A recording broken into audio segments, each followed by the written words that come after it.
All Things Zazen. Beginning Zen practice.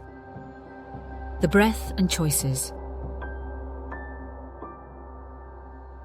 What if the most radical act you could take today wasn't quitting your job, wasn't running a marathon, wasn't even mastering intermittent fasting, but sitting absolutely still and watching yourself breathe? Not exactly the stuff of Instagram glory, but stay with me. Because hidden in this absurdly simple act is one of the most refined practice methods developed in human history. And no, it doesn't involve incense or chanting in Sanskrit. It involves your body, a cushion, and the air you're already breathing. Zazen, seated meditation, isn't just sitting there doing nothing.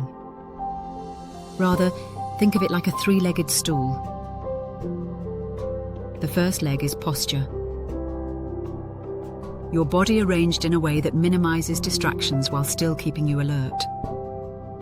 Cross-legged, upright spine, hands folded, eyes not quite closed. Not monk cosplay, but engineered stillness. The second leg is practice. The actual method you employ while seated. And the third leg is engagement. The quality of attention you bring to this entire activity.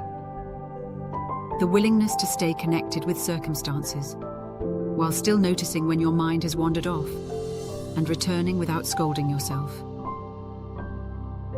3 legs, 1 stool.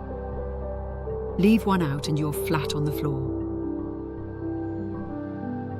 Now here's where it gets interesting. Within this structure, there isn't just one practice that is employed. There are actually many to choose from. Some schools emphasize just sitting, where awareness is wide open, with no anchor at all. Others throw you into the deep end with koans, those maddening riddles designed, in part, to short-circuit your intellect. But for all beginners, there's a simpler, steadier gateway. The breath. The Ānāpānasati Sutta, the mindfulness of breathing, lays out a sequence that can serve as your starting map. Step 1. Return from thinking and take notice of the length of the breath. Long or short, deep or shallow. Don't change it. Just observe it. Is it rough or smooth? Warm or cool as it passes through the nose? Is the belly relaxed or tight? Step 2. Expand your awareness to the whole arc of breathing, the entirety of each breath.